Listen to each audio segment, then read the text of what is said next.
The world had ended in the flooded fields south of Cherbourg. For Oberleutnant Klaus von Richter, it ended not with a bang, but with the squelch of mud and the clipped, alien sounds of an American tongue. One moment he was a proud officer of the 91st Luftlande-Division, a scion of a minor Prussian military family, his reality defined by the crisp lines of a field-gray uniform and the unshakable certainty of German destiny. The next, he was simply Kraut, a piece of human detritus being herded by boys who chewed gum as they handled their rifles, their movements loose and undisciplined. The processing was a blur of rough hands and shouted commands he barely understood.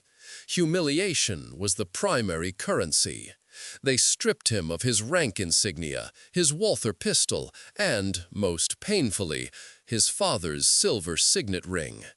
Each item taken was a layer of his identity peeled away, leaving him raw and exposed. He stood in the holding pen, the June air thick with the smell of rain, sweat, and defeat, and steeled himself for what was to come. He knew what to expect. Dr. Goebbels's voice, crackling over 1,000 radios, had painted vivid pictures. The Americans were a mongrel race, a cultureless amalgam of gangsters and capitalists, their armies filled with degenerates and Negroes. They were cruel in their ignorance, prone to savage outbursts. He expected starvation rations, pointless beatings, and the kind of psychological torment designed to break a man's spirit. He and his fellow officers huddled together, their shared silence a thin armor against the impending barbarism. They were German officers. They would endure. They would show these children how civilized men faced their fate. They would not give them the satisfaction of seeing them break. The journey across the Atlantic was a nauseating eternity in the belly of a transport ship. The stale air and the constant heaving motion of the sea did more to erode his composure than any guard's threat.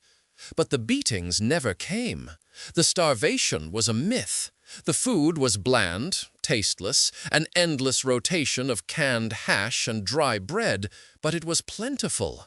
It was the first dissonant note in the symphony of propaganda he had been conducting in his head. This wasn't cruelty. It was industrial, impersonal. They were being fed like livestock, efficiently and without malice. He arrived in a place called Texas. The name itself sounded crude, a guttural bark. The heat was a physical blow, a dry, suffocating blanket that shimmered above the baked earth. Camp Hereford rose from the plains like a geometric scar, a precise grid of tar paper barracks and barbed wire under a sky of impossible, empty blue. Here, the routine solidified. Roll call, work details, meals. The guards were different from the combat troops in France. They were older, some younger, but all possessed the same infuriating, slouching nonchalance. They leaned on fences, read lurid-looking comic books, and addressed each other with a familiarity that would have earned a soldier a week in the stockade back home. Klaus maintained his rigid discipline. He kept his uniform, now a faded, patched thing, as clean as possible. He addressed his senior officers with the proper respect, and he observed. He was a student of his enemy, cataloging their weaknesses. Their lack of discipline, their obsession with creature comforts, their childish music that blared from a radio in the guard tower, a cacophony of brass and jungle rhythms. It was all evidence of a soft, decadent society, one that had stumbled into victory through sheer brute force of material. They had more tanks, more planes, more beans. It was a victory of the factory, not the soul. This conviction was the last bastion of his pride. The revelation, when it came, was not on the battlefield or in an interrogation room. It arrived on a Tuesday afternoon, during a lull in his work detail repairing a perimeter fence. The sun was relentless. Klaus and the other prisoners rested in the thin shade of a supply shed, nursing their canteens of lukewarm water. A group of guards had gathered nearby for their midday meal. One of them, a broad-shouldered sergeant with a sunburnt neck named O'Malley, was tending a fire built in a rusty oil drum. Onto a makeshift grill, he placed a dozen thick, yellow cobs. Klaus recognized them instantly. Maize, corn. He had seen fields of it stretching for miles on the train ride through the German countryside. It was a coarse, hardy crop, grown for one purpose: to be harvested, dried, and milled into a gritty feed for pigs and cattle. Schweinefutter, pig feed. He watched, a smirk of condescending pity on his lips. So, the rumors of American abundance were a lie after all. Their supply lines must be stretched to the breaking point. Here was the proof. Their soldiers were so desperate for sustenance, they were reduced to eating animal fodder. He nudged the man next to him, a Hauptmann from a panzer division. "Look," he murmured in German, "the masters of the world, eating what we feed our swine. Pathetic." The Hauptmann grunted in agreement, but Klaus's attention was fixed on the scene. He expected to see grim faces, men forcing down the unpalatable food out of grim necessity. Instead, he saw the opposite. As the cobs were pulled from the fire, blackened in spots and steaming, the guards gathered around with an almost boyish enthusiasm. Another guard produced a tin of butter and a shaker of salt. Each man took a cob, slathered it with a shocking amount of the golden fat, and sprinkled it liberally with salt. And then they ate. The sight was so alien, so viscerally wrong, that Klaus felt a knot of revulsion tighten in his stomach. They held the cobs with both hands, like primitives gnawing a bone. They bit into them with a loud, crunching, sucking sound, their cheeks working as they stripped the kernels. Yellow pulp and melted butter smeared their chins. They laughed, their mouths full. One of them, a young private with freckles, closed his eyes in a moment of pure, unadulterated bliss. This was not desperation. This was pleasure. Klaus's mind raced, trying to process the cognitive dissonance. It was a performance. It had to be. A crude psychological trick to mock the prisoners. "Look at us. We are so powerful we can feast on your garbage and enjoy it." But the guards weren't looking at them. They were completely absorbed in their meal, in their casual camaraderie. They spoke of baseball scores and a girl named Betty. They were oblivious to the existential crisis they were provoking in the German officer watching from the shade.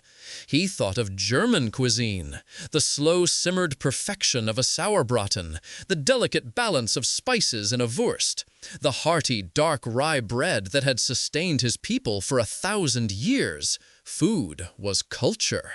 It was history. It was a reflection of the national soul. A proper meal was eaten at a table, with utensils, with a sense of order and propriety. This was an act of barbarism. Yet the barbarian seemed undeniably, inexplicably happy. The aroma drifted over to him, a sweet, roasted smell, mingled with the richness of butter. It was not an unpleasant smell. This fact disturbed him more than anything else. For days, the image of the corn haunted him. It became an obsession.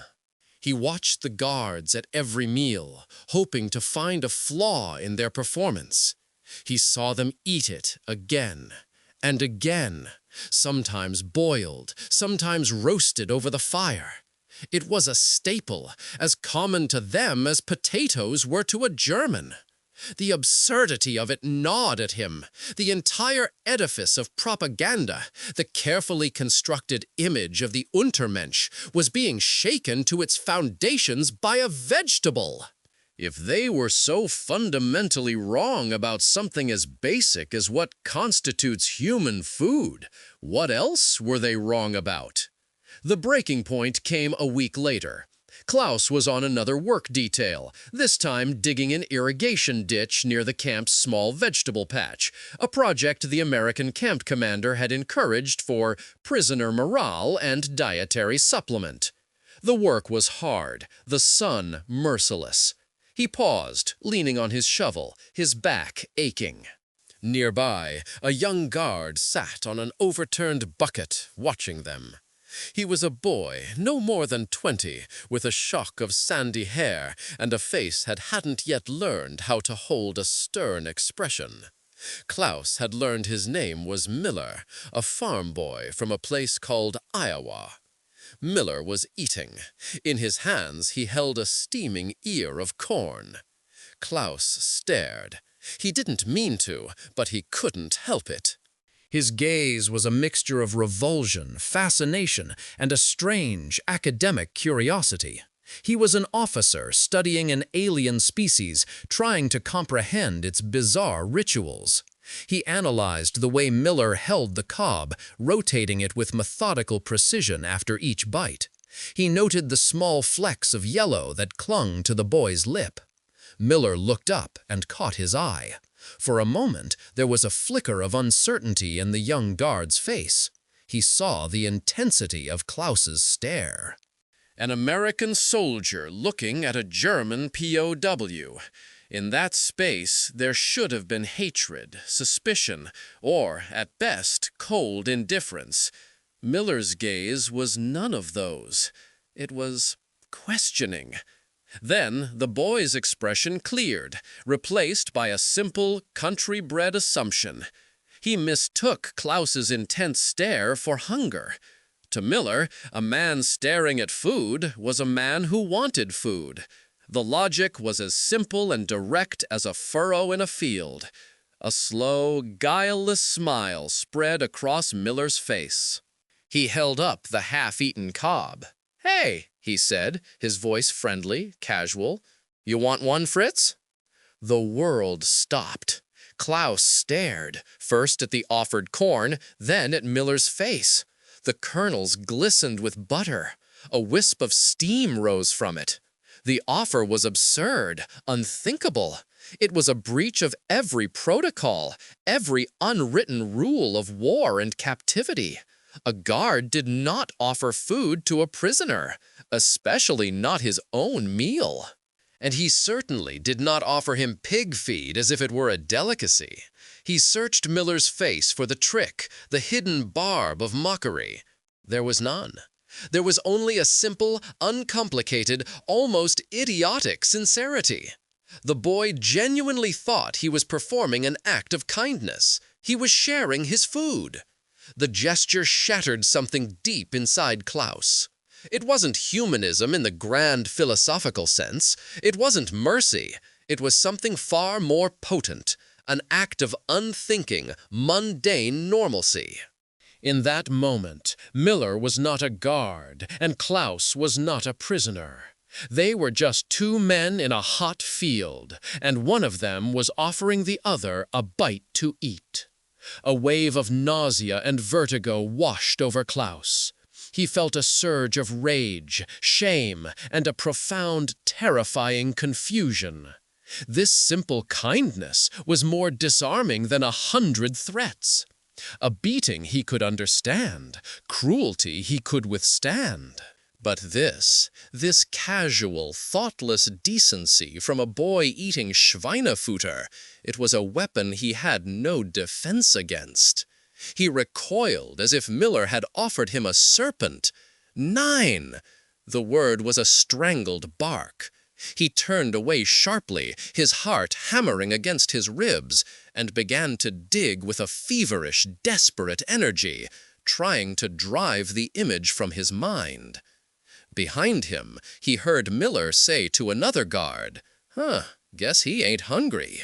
The boy shrugged, and the sound of his crunching resumed, a steady, rhythmic punctuation to the collapse of Klaus von Richter's world. The incident with the corn was the first crack in the dam. Now the water seeped through everywhere. Klaus began to observe with new eyes, not as a superior judging an inferior, but as a man desperately trying to understand a reality that no longer made sense. He saw the guards' lack of rigid hierarchy, not as a weakness, but as a source of flexible, pragmatic strength. He once watched Sergeant O'Malley and Private Miller spend an entire afternoon arguing, gesturing, and ultimately collaborating to fix a broken water pump, using a piece of scrap metal and a length of wire. There was no shouting of orders, just a shared problem and a stubborn, cooperative refusal to be beaten by it.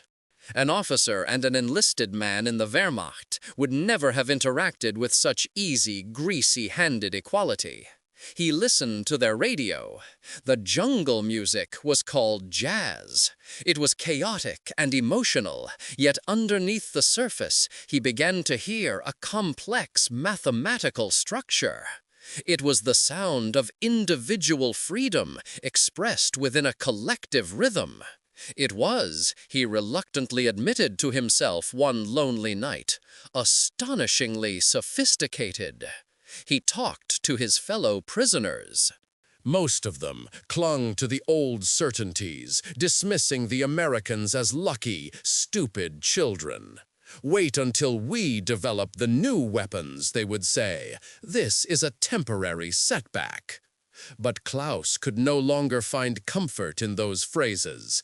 They sounded hollow, brittle. His transformation was not a sudden conversion. He never came to love his captors or their strange, loud country. He did not renounce his own heritage. But the certainty, the unshakable, arrogant conviction of German superiority had been ground into dust as surely as corn was milled into feed. He realized the propaganda had not just been a lie, it had been a fatal act of self-deception. Germany had gone to war against a caricature and had been defeated by a reality it never bothered to understand. They had been taught that the Americans were a nation of individuals and that this was their weakness. He now saw it was their greatest strength. They were a nation of Millers and O'Malleys, a people who could improvise a pump, share their food without a second thought, and fight a world war not for a glorious destiny, but with the grim, workmanlike attitude of a farmer bringing in the harvest before a storm. They wanted to win so they could go home, buy a new car, and eat corn on the cob with their families. The devastating power of this simple, bourgeois dream was something the grand strategists in Berlin had never, ever comprehended. Years later, long after the war, Klaus von Richter stood in the ruins of his family's estate in Pomerania, then part of Poland. The fields were fallow, the great house a hollowed-out shell. He was no longer an officer, just a man trying to figure out how to rebuild a life from rubble. A local farmer, a Pole, was trying to scratch a living from the depleted soil. One day, Klaus saw what he was planting. It was a field of corn. He walked to the edge of the field and watched the farmer work. The man looked up, his face wary. Klaus offered no threat. He simply stood there, looking at the tender green shoots that were pushing their way up through the dark, wounded earth. He thought of the Texas sun, of a boy named Miller, and of the profound, world-altering shock of a simple, buttery ear of corn. He realized then what he had to do. Rebuilding Germany would not be about restoring the old glories or clinging to the old myths of superiority. It would be about learning the lessons of the water pump. It would be about understanding the quiet strength of the mundane. It would be about planting new seeds in the soil of a broken nation. He looked at the field of Schweinefutter, and for the first time he saw not a symbol of humiliation, but a golden harvest of hope.